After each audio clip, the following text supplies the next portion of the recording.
한 주간도 잘 지내셨습니까? 전쟁의 소문 속에서 우리가 하나님 앞에서 이렇게 예배할 수 있음이 은혜인 줄로 믿습니다. 그래서 더욱더 우리는 그 전쟁 가운데 있고 고난 가운데 있는 자들을 위해서 기도해야 되는 줄로 믿습니다. 1994년 아침 7시에 멀쩡하게 가던 차가 한강으로 추락하는 사고가 일어납니다. 그 사고로 인해서 학교로 가던 아이들이 많이 죽었어요. 그래서 그 사고로 인해서 온 나라가 그냥 눈물바다가 됐었어요. 그런데 참 어이없었던 일은 그냥 멀쩡하게 그렇게 달리던 그 성수대교가 그냥 한 그 43m 되는 한 다리 한 조각에 그냥 폭격 맞은 것처럼 툭 떨어져 내린 거예요. 그러니까 툭 떨어져 내리면서 거기 있던 차도 뒤집어지고 그 뒤에 따라오던 것들도 그냥 연달아서 이렇게 많은 생명을 앗아가는 그런 일이 있었어요. 그리고 그 다음 해에는 멀쩡하던 건물이 오후에 5시쯤이었던 것 같은데 그냥 벼랑간에 푹 가라앉아 버렸어요. 그 전부터 이제 조금 조짐은 조금 있었다고 해요. 그런데 그 일로 인해서 많은 가족들이 멘붕이 왔었죠. 가족이 잃어버린 사람도 있었고 그 삼풍백화점 앞에서 만나기로 했다가 그 안에 들어갔다가 안 와서 다시 나왔는데 뒤에서 무너져 그런 사건이 벌어져서 자기는 한동안 나는 하나님 이렇게 살려주셨구나 라는 것을 알면서도 그 얘기를 참아 할 수가 없었대요. 그러면 저 안에서 죽은 사람은 뭐야? 이런 얘기들 때문에. 그래서 굉장히 조심스러워 말을 못하고 있다 10년 후에 그 얘기를 했던 걸로 기억해요.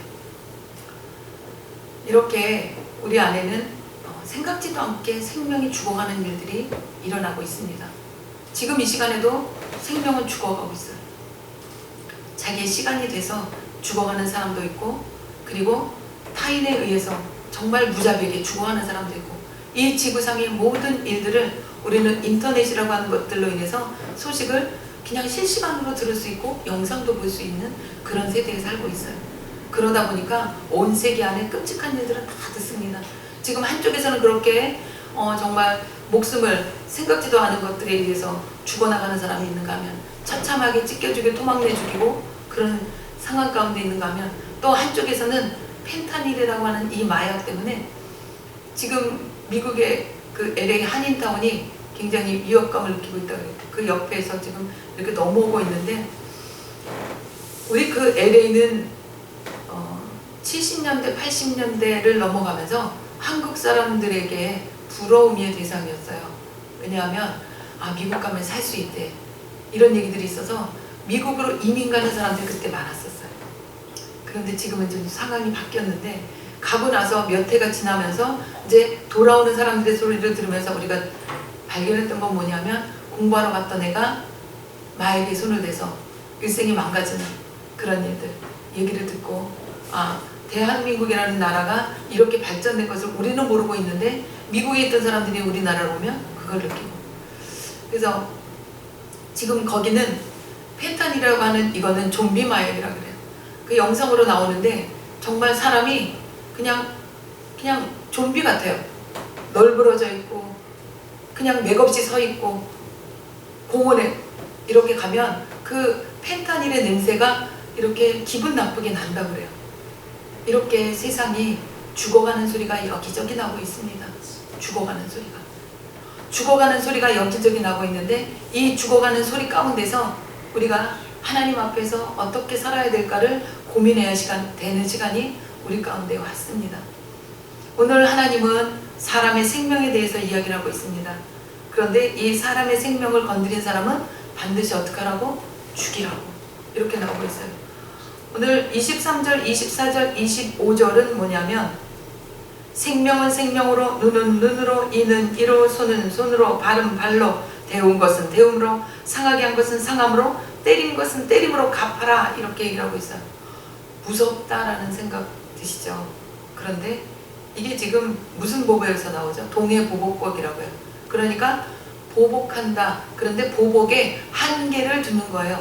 사람이라는 건 어떻게 해요? 분노가 일어나면 분노가 어느 정도 선에서 딱 끊어져야 되는데 이게 끊어지지 않는 게 문제인 거거든요. 우리 지금 살찌는 것들 다들 고민하고 요즘 정말 그 다이어트 시장에 엄청나게 붐이 일어나고 있는데 그 다이어트 시장에 붐이 일어나는 이유가 뭐예요? 먹는 게 들어가는데 어느 순간에 끊어져야 되는데 이게 끊어지지가 않는 거예요. 끊어지지가 않는 거예요. 끊어지지가 않으니까 그것으로 인해서 사람이 정말 어떤 분 표현하면 벽이 지나간다 이렇게 얘기하시는데 정말 벽처럼 사람이 그렇게 넓어지는 평수를 갖게 되는데 그게 왜 그러냐? 먹는 것이 절제가 안 되기 때문에. 그래서 이 먹는 것이 절제가 안 되는 이유를 살펴보니까 아, 인슐린에 문제가 생겼구나. 그리고 이런 사람들은 대체적으로 당뇨가 왔구나. 그러니까 어느 정도 먹을 게 들어가면 수급이 되는 게 그게 인간의 위가 정상인데 당이 들어왔을 때 그 당을 인슐린이 이게 어느 정도 몸 안에 분배를 해줘야 되는데 이거를 하지를 못하는 거예요. 그러니까 제대로 작동을 하지 않는 거예요. 망가진 거죠. 그러니까 계속 땡기는 거지, 단계. 이런 것처럼 우리 인간에게는 망가지는 부분들이 있어요. 분노도 마찬가지예요. 우리가 분노를 다스리라고 성경이 얘기하는 게 왜 그래요? 화내는 것도 인정하겠다 이거예요. 그런데 다스려라. 해가 지기 전에 품지 말아라. 왜? 이게 복수. 그러니까 우리 복리 좋아하시잖아요. 아마도 복리 그 이상으로 불어나지 않을까 싶어요. 그렇기 때문에 하나님은 화를 다스리라고 얘기해요. 네가 화가 나는 건 인정하겠다는 거예요. 희노애락을 인정하겠다는 거예요. 그러나 다스리라고 그래요. 그래서 오늘 이 복수하는 것에 대해서 가르쳐주는 게 아니라 이 복수하는 데에서 가르쳐주는 게 아니라 여기까지만이다. 네가 이만큼 손해봤으면 여기까지만 해라. 이 얘기인 거예요.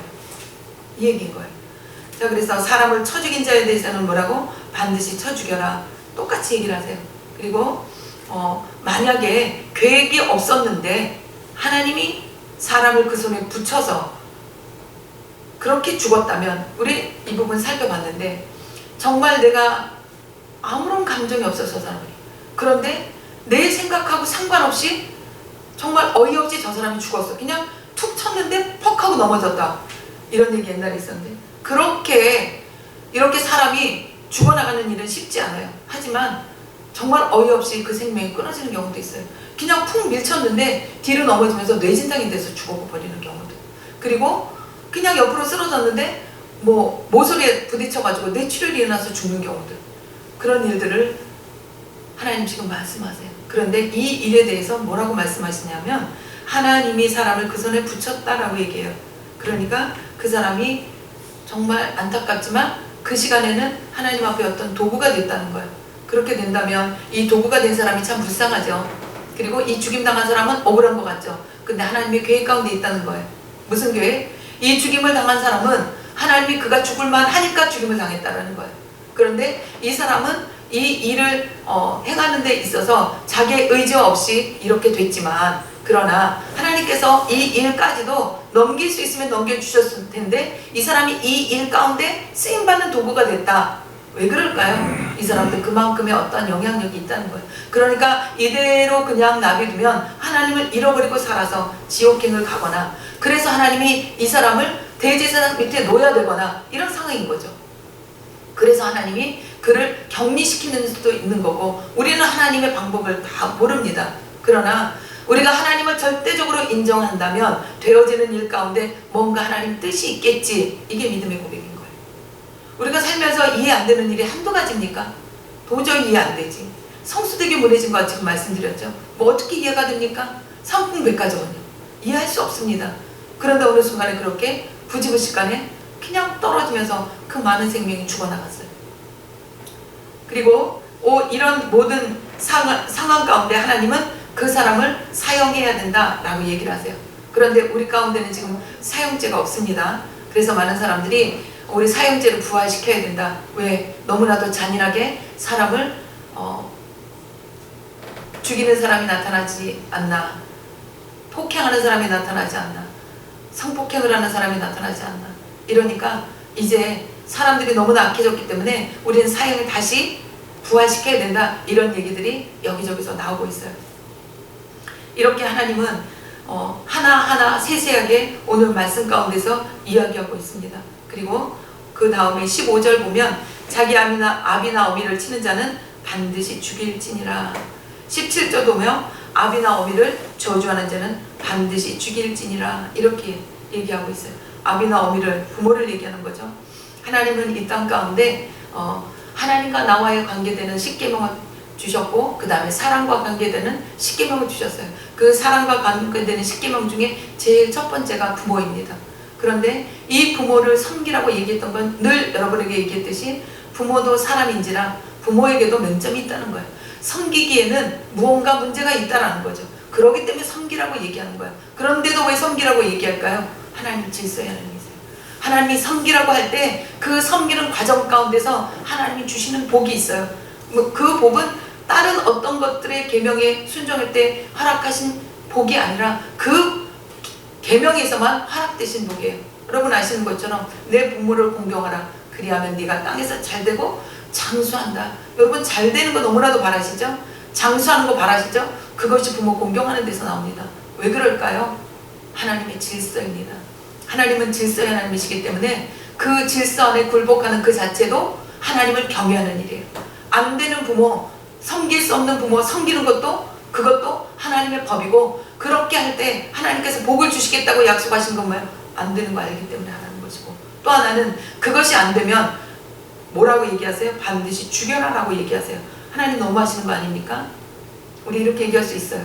그 아비나 어미가 잘못했기 그러는 건데, 그래도 하나님은 경계선을 주셨어요. 바다와 육지의 경계가 뭐예요? 모래입니다. 그 모래가 있음으로 인해서 경계선이 있는 거고, 그리고 그 물은 거기를 넘어오지 못하게 하나님이 정해 놓으셨어요. 세상의 모든 질서는 하나님이 명령하신 대로 이루어져 나가고 있습니다. 환경 오염이니 뭐니 이렇게 얘기를 해도 하나님이 얘기하신 사시와 연하는 아직까지 그대로 살아있어요. 바다의 경계 그대로 살아있습니다. 그리고 이스라엘은 땅의 경계가 있어요. 땅을 분배했기 때문에. 그런데 그 땅의 경계와 분배가 50년이라는 시간이 지나면 모두 다 빚으로 인해서 망했든 뭘로 인해서 망했든 그 땅이 다시 다 원주인에게로 돌아가게 돼 있어요. 이것이 하나님의 질서입니다. 이렇게 하나님이 질서를 만들어 놓으신 건 뭐예요? 파괴되지 말라는 거죠. 뭔가, 자 보세요. 부모에게 순종하라고 얘기했는데 부모를 순종하지 않고 부모에게 내가 목소리를 낸다고 합시다. 그러면 그 사람은 이미 이 세상 안에서 무서운 게 없는 사람이에요. 부모를 넘어선 사람이에요. 그럼 뭐예요? 어떻게 됩니까? 내가 내 행동에 절제가 안 되는 거예요. 그러면 어떻게 됩니까? 누가 망가집니까? 내가 망가지는 거죠. 내가 망가지는 거예요. 하나님은 그걸 아시기 때문에 하나님은 질서를 만들어 놓으신 거예요. 세상에 붕괴가 왜 일어납니까? 기본적으로 들어가야 되는 것들이 안 들어갔기 때문에 붕괴가 일어나는 거예요. 성수대교 왜 붕괴됐습니까? 삼풍백화점 왜 붕괴됐습니까? 사람의 욕심에 의해서 붕괴가 되는 거예요. 어떤 욕심?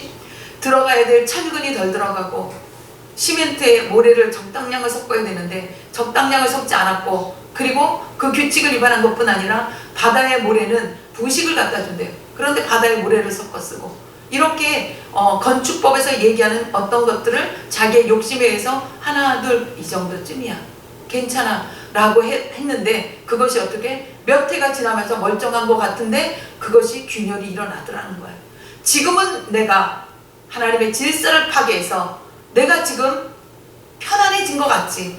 그러나 그 질서가 파괴되는 어느 순간에 시점이 지나고 나면 그 질서를 파괴하는 나에게 영향이 온다는 거예요.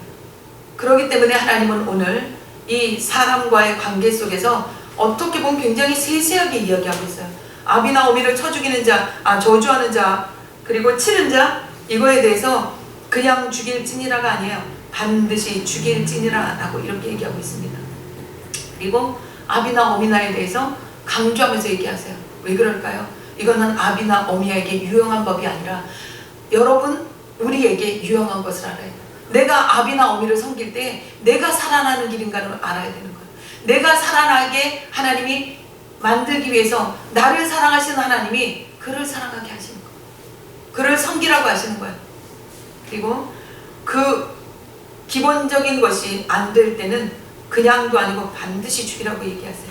그리고 중간 16절 보시면 사람을 후린 자가 그 사람을 팔았든지 자기 수하에 두었든지 그를 반드시 죽일지니라. 사람의 생명에 대해서 계속 하나님 이렇게 얘기하고 있어요. 그리고 서로 싸우다가 돌이나 주먹으로 적수를 쳤으나 그가 죽지 않고 자리에 누웠다가 지팡이를 짚고 가동하면 그를 친 자가 형벌은 면하되 기간 손해를 배상하고 그로 전치되게 할지니라. 근데 여기서도 보시면 사람하고 싸울 수는 있어요. 그렇지만 사람하고 싸우다가 정말 그 사람이 급소를 맞았어. 그래서 죽었으면 사형인데 죽지 않고 살았어요. 그러면 그 죽지 않고 사는 사람에 대해서 어떻게 해야 되는 것도 자세하게 나왔어요.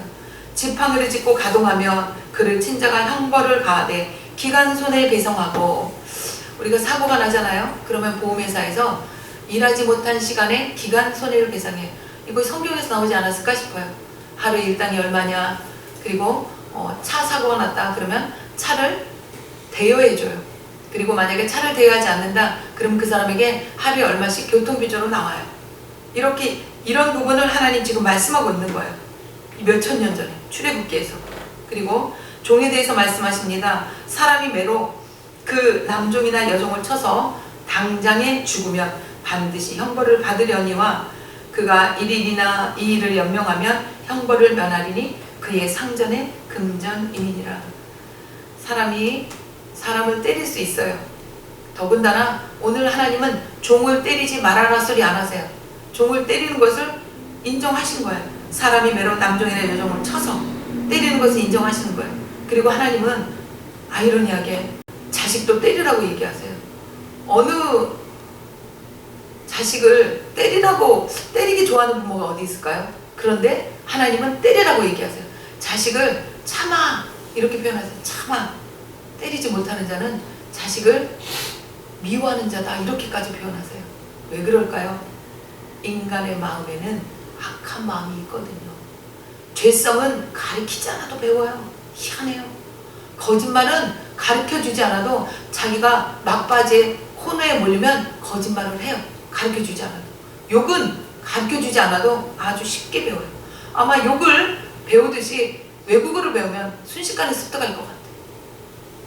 자, 이렇게 하나님께서 남종을 여종을 때릴 수 있다는 것을 암시하시면서, 그런데 그 종을 때려서 당장에 죽으면 어떻게?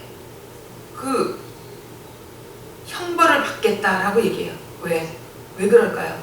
남종도 여종도 생명이 있는 하나님의 백성인데 그가 생명을 생각하지 않고 때렸다라는 거예요. 생명을 생각하지 않고 때렸다라는 것, 그걸로 인해서 그가 죽었다라는 거예요. 그런데 1일이나 2일이나 그래도 당장 죽지 않고 자기의 분노를 다스리고 멈췄다. 그래서 그가 살았다. 하루든 이틀이든. 그러면 그는 형벌을 면한다는 거예요. 그런데 그리고 그 다음 표현이 뭐예요? 상전의 금전이다. 이렇게 얘기해요. 사실 그 당시에는 종이라고 하는 것은 주인이 마음대로 해도 아무 상관이 없었어요. 그러나 하나님은 그렇게 하지 말라는 거예요. 그에게도 생명이 있다는 것을 이야기합니다. 그리고 사람이 싸우다가 아이벤 여인을 쳐서 낙태케 하였으나 다른 해가 없으면 남편의 청구대로 반드시 벌금을 내되 재판장이 판결을 쫓아낼 것입니다. 여기서 낙태케 된 아이에 대해서도 얘기하고 있어요. 우리 지금 세상에 얘기하고 있는 얘기가 뭐냐면 임신한 아이는 생명이 없다라는 거예요. 그런데 하나님 오늘 뭐라고 하세요? 생명이라는 거예요. 오늘 사형죄 가운데 낙태라고 하는 이 죄를 하나님 물으십니다. 우리 지금 전쟁으로 인해서 많은 사람이 죽어가고 있죠. 그런데 그 전쟁보다도 더 많이 죽어가고 있는 것이 낙태된 아이들이라고요. 엄청나게 많은 아이들이 죽어나가고 있어요. 우리나라에 0.7%가는 기록을 세우면서 다음 세대에 대해서 걱정을 하는 과정에도 지금 이 시간에도 낙태라는 것은 이루어져 나가고 있어요. 이것이 우리가 하나님 앞에서 정말 씻을 수 없는 죄를 지어나가고 있는 거예요. 우리가 이 부분에 경각심을 갖고 이 부분에서 우리가 소리를 치는 자가 되어야 돼요. 말 못하는 자를 위해서 하나님 송사를 하라고 이야기를 하고 있어요. 말 못하는 자를 위해서 대신 얘기해 주라는 거예요. 말 못하는 자가 누구입니까? 북한에 송치되는 사람? 그 사람도 말 못하는 자예요. 그렇지만 낙태되는 이 아이들은 정말 말 못하는 아이들이에요. 이 아이들은 불쌍히 여김도 받지 않아요. 어떻게 보면 당연한 것처럼 그렇게 세상에 빛도 보지 못하고 세상에 나오기도 전에 그렇게 죽어져 나가고 있어요. 그런데 그것들에 대해서 낙태죄가 없어지면서 그건 생명이 아니라고 얘기해요. 너무 아이러니한 것은 그 아이가 밖에 나와서 하루라도 있었으면 그 아이는 생명인 거고, 뱃속에서 죽은 건 생명이 아닌 거예요. 뭔 차이일까요, 여러분? 이거 언어 농락도 아니고, 뱃속에 살아있는 것도 살아있는 거고, 밖에 살아있는 것도 살아있는 건데, 뱃속에서 살아있는 것은 생명이 아니라는 거예요. 그런데 오늘 하나님은 이 부분에 대해서 이야기하고 계세요. 아이가 혹시라도 여자가 임신해서 싸울 일은 없겠죠. 남편 간에 싸움이 있는데 옆에서 여자가 거들다가 밀쳐서 넘어졌는데 유산이 됐거나 이런 걸 얘기하겠죠. 이런 경우에 이 부분에 대해서 재판장이 얘기하는 대로 판결한 대로 배상을 해라 라고 얘기를 하고 있어요. 자, 오늘 이렇게 생명에 대해서 하나님은 우리에게 굉장히 상세하게 얘기하세요. 그런데 그 사람을 죽여라 라고 얘기를 하는데 어떻게 죽여라 라고까지는 이야기하지 않고 있습니다. 방법론에 대해서는. 그래서 방법론에 대해서는 이야기하지 않는 하나님, 그 하나님의 생각은 무엇일까요? 그 죄 지은 사람까지도 하나님은 사랑하시는 것이죠. 우리 처음 말씀 나눴던 그 정말 그러니까 어떤 마음의 계획함이 없이 부지 중에 한 사람을 죽인 사람이 있어요. 그럼 이 사람에 대해서 하나님은 어디로 예배했다고 그러죠? 도피처럼 예배하세요. 그리고 도피성으로 들어갑니다. 그가 언제까지 있습니까? 그 도피성에 있는 대제사장이 살아있을 동안까지 도피성에 있어야 돼요. 그리고 그 다음에는 그가 도피성을 나올 수 있어요. 이건 무엇을 의미합니까? 대제사장이신 예수 그리스도가 십자가에 못 박혀 달려 돌아가심으로 내 죄를 사하심으로 내가 자유함을 얻는 것, 그것을 지금 이야기하고 있는 거예요. 우리가 이 땅에 살아있는 여러분과 저는 이 땅에 살아있지만 하나님 앞에 나아갈 수 있는 존재들은 되지 못합니다. 그런데 그 길을 열어놓은 것이 누구예요? 예수 그리스도이시라는 거예요. 그렇기 때문에 오늘 이 생명에 대해서 하나님이 이렇게 더 얘기하는 것은 뭐냐면, 한 사람 한 사람에게 구원의 길이 있어요. 구원의 시간이 있어요. 그런데 구원의 길과 구원의 시간을 어떤 사람이 막아버리고 끊어버리면 그것은 어떻게 되는 거예요? 하나님의 한 생명을 지옥으로 가게 하는 일이 벌어지는 거죠. 창세기 9장 6절에 보면 무릇 사람의 피를 흘리면 사람이 그 피를 흘릴 것이니 이는 하나님이 자기 형상대로 사람을 지었습니다. 하나님 형상대로 사람을 지었기 때문에 우리의 생명이 소중하다는 것을 이야기하고 있어요. 우리가 그 한 사람 한 사람을 소중하게 여길 때, 그럴 때 우리도 소중히 여김을 받을 수 있는 것이고, 그리고 하나님도 우리를 소중히 여기겠다고 그렇게 말씀하고 있어요. 마태복음에 가시면 마태복음 5장 21절에 이렇게 얘기하고 있어요. 옛사람에게 말한 바 살인치 말라. 누구든지 살인하면 심판을 받게 되리라 하였다는 것을 너희가 들었으나 나는 너희에게 이르노니 형제에게 노하는 자마다 심판을 받게 되고 형제를 대하여 나가라 하는 자는 공회에 잡히게 되고 미련한 남이라 하는 자는 지옥불에 들어가게 하리라. 예수님은 이 땅에 오셔서 살인에 대해서 다시 정의를 내리고 가십니다. 이 땅에 모든 정의들이 많이 있어요. 그런데 그 정의가 인간의 사고에서 비롯된 것들은 언제나 또 바뀝니다. 그리고 논의의 대상이 되고, 그러나 예수님이 이 땅에 오셔서 우리 가운데 얘기하신 건 무엇이냐면, 살인하는 자 심판을 받는다 이렇게 얘기하는데, 하나님 예수님이 이 땅에서 오셔서 우리에게 얘기하는 것이 무엇이냐면, 형제에게 노하는 자마다, 노하는 게 뭐예요? 형제를 향해서 화내는 사람 심판을 받게 된대요. 또 형제한테 라가는 뭐예요? 이스라엘의 욕이에요. 이 무가치한 놈. 그 다시 말해서 뭐예요? 무가치하다는 건 뭐예요? 멍청하다, 바보다, 쓸모가 없다, 이런 얘기예요. 그러니까 욕인 거예요. 라가. 이렇게 욕하는 사람 공회에 잡히게 되고 미련한 놈이라 하는 자는 지옥불에 들어가게 하리라. 그러니까 하나님 구약의 법은 나타난 사건에 대해서 이야기하는데, 예수님은 이 땅에 오셔서 우리에게 무엇을 가르치시냐면 우리 마음 가운데 일어나는 것부터 잡으라는 거예요. 그래서 하나님은 마음에 대해서 여러 번 얘기하셨어요. 요한복음 14장 뭐라 그래요? 너희는 마음에 근심하지 말라. 뭘 하라고요? 근심하지 말라요. 근데 어디서? 마음에서. 그러니까 마음을 예수님은 이 땅에 오셔서 얘기를 하셨어요. 그러니까 구약은 되어진 일, 일어난 일, 결론적인 거 갖고 얘기했다면 예수님은 우리의 마음에서부터 일어나는 것들을 잡으라고 얘기하세요. 그러니까 마음에서 일어나는 걸로 인해서 아유 저런 멍청한 놈, 저런 라가, 무가치한 놈 이렇게 욕하는 사람, 그 사람 그것부터 잘못됐다라는 거예요. 왜 그럴까요? 마음을 지키지 않았기 때문에. 그런데 사실은 잠언에서도 마음에 대해서 얘기해요. 지킬 만한 것보다 더욱 내 마음을 지켜라. 생명의 근원이 이에서 남이니라. 이 말씀을 준비하면서 저는 이런 생각이 들었어요. 구약에는 그래도 사람들이 좀 더 착했나? 이런 생각을 했어요. 요즘 사실 사람들 입속에서 하는 얘기가 뭐냐, 어떻게 사람을 죽여도 저렇게 죽일 수가 있어? 이런 얘기들을 해요. 그러니까 사람이 갈수록 악해지는구나 이런 얘기들을 합니다. 오늘 21장 이 사역에 대한 부분들을 우리가 살펴보면서 마음에 넣을 것은 하나님은 하나님의 생명, 그 생명을 하나하나 관리하고 계신다는 거예요. 그리고 창세기 9장에 얘기했듯이 하나님의 형상을 따라, 우리 창세기 시작이 어떻게 시작돼요? 흙으로 사람을 지으시는 그 사건부터 시작되죠. 모든 것들은 하나님 말씀으로 창조하십니다. 그러나 사람은 하나님이 직접 흙으로 빚으시고 그것뿐이 아니에요. 그 코에 뭘 불어넣으시죠? 하나님의 생기를 불어넣으세요. 그래서 하나님의 형상을 따라 계획하신 대로 우리의 모양대로 그렇게 말씀하세요. 그래서 여러분과 저는 무엇을 해야 되는 사람이냐? 하나님의 형상을 드러내야 되는 사람들이에요. 그런데 하나님의 형상을 드러내야 될 저와 여러분이 선악과를 먹음으로 인해서 그 선악과로 인해서 이것은 아니야, 저것은 기야 라고 하는 나 나름대로의 틀이 생기는 거예요.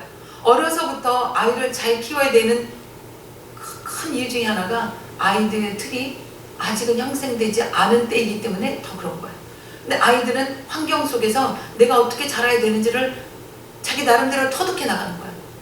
그래서 그 나름대로 틀들이 세워져요. 그 나름대로 틀들이 세워지는데 이것이 선하게 세워지는 사람이 있는가 하면 악하게 세워지는 사람이 있다는 거예요. 무엇에 의해서? 환경에 의해서. 그래서 우리는 이 아이들을 하나님 뭐라고 그러세요? 부지런히 가르쳐라. 부지런히 가르쳐라 이렇게 얘기하세요. 부지런히 가르쳐라. 말씀으로 가르쳐라 이렇게 얘기하세요. 오늘날에도 아이들에 대해서 여러 가지 교육의 철학들이 나오고 있습니다. 그런데 지금 예전에는 무조건 배워야 된다 그래서 무조건 대학 가야 된다. 우리 대한민국의 모든 구조가 그랬어요. 그래서 엄마 아빠가 먹지 못해도 아이들은 무조건 대학을 보내는. 그런데 요즘은 무슨 얘기가 나오냐? 머릿속에 들으면 뭐하냐? 대학 갔다가 나왔어도 집구석에 처박혀서 게임이나 하고 앉아있고 이런 얘기들을 해요. 그러니까 뭐예요? 그 사람의 가치관이 하나님 앞에서 제대로 키워지지 못했기 때문에 그가 자기밖에 모르는 사람으로 키워진 거예요.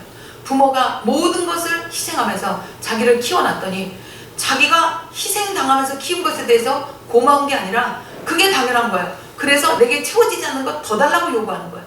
이런 이상한 세계 속에서 우리가 지금 뭘 깨닫냐면 아이의 욕구를 채워주는 게 아니라 기본을 가르쳐야 되는구나.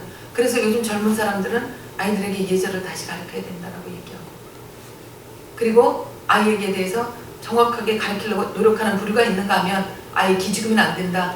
그래서 아이가 잘못해도 그 아이 기죽일까봐 그것을 건드리지 말라고 이야기하는 사람들이 있어요.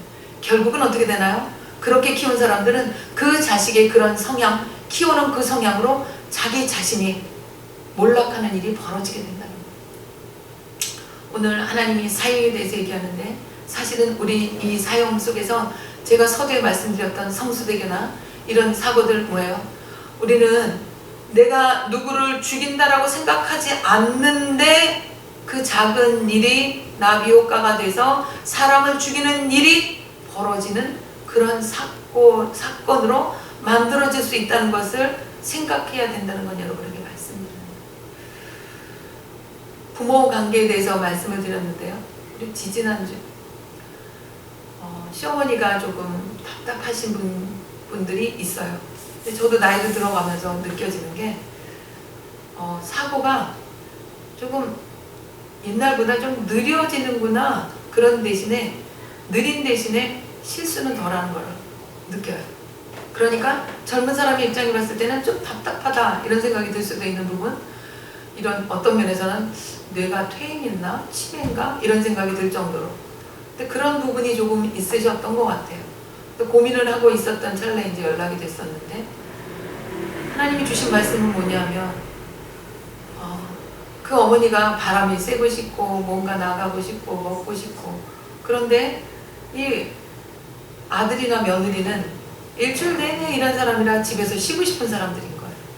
그러니까 여러분, 두 사람의 마음에 갈등이 있을까요? 없을까요? 갈등이 당연히 있을 수밖에 없는 거예요. 당연히 갈등이 있는 거예요. 그런 얘기를 들으면서 같이 나눴던 얘기가 그거예요. 그 어머니는 일주일 내내 아침에 나갔다 저녁에 들어오고 허구한 날 집에 있고, 정말 재미라는 것 그런 건 하나도 없이 그렇게 무료하게 보내고, 그리고 주말이 되면 주말만 기다리는데 그 입장에서 보면 그게 이해가 되지 않냐. 그리고 그 어머니가 그런 이런저런 것들을 요구한다는 거는 그 어머니가 아직 살아계시기 때문에 그런 거다. 그리고 그 바람 쐬고 싶다 그러면 바람을 쐬드리고, 옷이 사고 싶다 그러면 옷을 한번 사드리고, 사실 그거 얼마 안 되지 않지 않나. 그런데 내 마음에서 일어나지 못하니까 못하고 있는 거예요. 자기 육신도 피곤하니까. 그런데 하나님께서 그 마음에 감동을 주셔서 기쁜 마음으로 순종하게 하시더라고요. 그리고 어머니 옷도 사드리고, 그리고 돌아와서 하는 말이, 문자가 뭐라고 하냐면 제 마음이 더 기뻐요 라고 하더라고요. 사랑이라는 거는 우리가 베풀 때는 때로는 억지로 베풀어야 될 때도 있어요. 내 주머니에 돈이 나가야 될 때도 있고, 내 시간이 나가야 될 때도 있고, 나의 노력이 들어가야 될 때가 있어요. 그런데 하나님은 그걸 하라고 하십니다. 그런데 오늘 24의 고백처럼 결국 그걸 하고 났더니 내 마음에 기쁨이 오더라고요. 그리고 나가기 싫어서 그런 마음이 있을 때는 어떻게 나가야 되나, 나가긴 나가야 되는데 무슨 핑계를 대나 이런 생각 안 들었겠냐고요. 그러니 그 마음이 지옥이죠. 그런데 하나님이 나가길 원하신다는 마음을 깨닫고, 그래, 하나님이 아직까지는 그분이 살아계시기 때문에 그런 욕구가 있다는 이 말씀에 은혜를 받고 행동으로 움직였더니 돌아온 발걸음이 가벼워지고 자기 안에 오히려 기쁨이 올라오더라는 거예요. 그렇습니다. 사랑은 노력이 필요한데 내가 노력하는 그 사랑이 쓰고 빌려주면 풍성해진다는 찬양 가사처럼 땅에 가득 채워지는 역사가 일어납니다. 그럼 그 땅에 가득 채워질 때 내 마음은 어떻게 될까요? 내 마음에도 치유가 일어납니다. 그 치유가 일어나고, 그 치유가 일어남으로 인해서 내 안에 기쁨이 회복되는 거예요. 내 마음에 기쁨이 없다?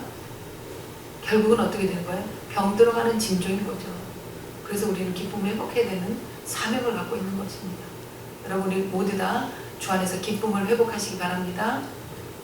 소망을 회복하시기 바랍니다. 하나님을 향한 그 기쁨이, 사도 바울이 말한 그 기쁨이 회복되길 바랍니다. 이것이 안 되기 때문에 쉬지 말고 기도하고, 기쁨이 회복되지 안 되기 때문에 범사에 감사하는 거, 안 돼도 감사, 못 돼도 감사, 감사하라는 거야. 왜? 그 감사가 아닌 내 마음이 상쇄된 마음 그대로 내버려두면 내 마음은 더더욱 병 들어가서 기쁨을 완전히 상실해버리니까, 하나님이 있을 공간이 없어져 버리니까. 그래서 항상 기뻐해라, 쉬지 말고 기도해라, 범사에 감사해라. 기뻐하는 것이 안 돼? 그럼 기도해. 기도하는 게 안 돼? 감사해. 사실 기도하는 게 안 될 때가 있어요, 여러분. 여러분 그거 아세요? 그냥 하나님과의 깊은 대화가 아니고 그냥 주저주저 떠드는 대화는 얼마든지 할 수 있어요. 그런데 하나님과의 깊은 대화를 한 사람은 대화를 할 때 기도가 안 되네 하는 때가 있어요. 그때는 어떻게 돼요? 모든 게 다 짜증이 나고 힘들어지지. 그럼 그때는 어떻게 돼요? 그냥 어거지로 감사하는 거야. 아이고, 하나님 기도 안 돼서 감사합니다. 내가 이 상황이 이렇게 돼서 감사합니다. 이렇게 어거지로 감사하다 보면 진짜 감사가 나타나요. 진짜 감사가 나타나다 보면 어떻게 돼요? 하나님 앞에서 발견하지 못한 나를 발견하는 거예요. 그리고 그 발견하지 못한 나를 통해서 회개거리가 생겨지고 하나님과의 관계가 회복되는 거예요. 결국 내가 하나님과의 관계 속에서 기도가 안 된다? 회개거리가 있다는 거예요. 뭔가 막혔다는 거예요. 근데 뭔가 막힌 것이 너무나도 철저하게 많이 막혀 있는 사람은 왜 막힌지도 몰라요. 그리고 그 막혀서 여태 살아왔기 때문에 기도가 안 돼도 그냥 내가 편안하게 기도할 수 있어요. 하나님이 듣지 않은 기도를 여태 해왔기 때문에 하나님이 듣지 않는 기도 또 할 수 있어요. 여러분은 어떤 부류입니까? 하나님이 마음 아파하시는 애달파는 사람 되지 않으시기 바랍니다. 기도하겠습니다. 좋으신 아버지 하나님, 오늘 이 아침에 우리가 사용에 대해서 같이 말씀을 나눴습니다. 아버지, 사람이 죽어야만 다 죽은 게 아닙니다. 마음이 죽은 것도 죽은 것입니다. 우리가 사람의 마음을 죽이는 자가 되지 않게 하시고 사람의 마음을 살리는 자가 되게 하여 주옵소서. 예수 그리스도를 기도합니다. 아멘.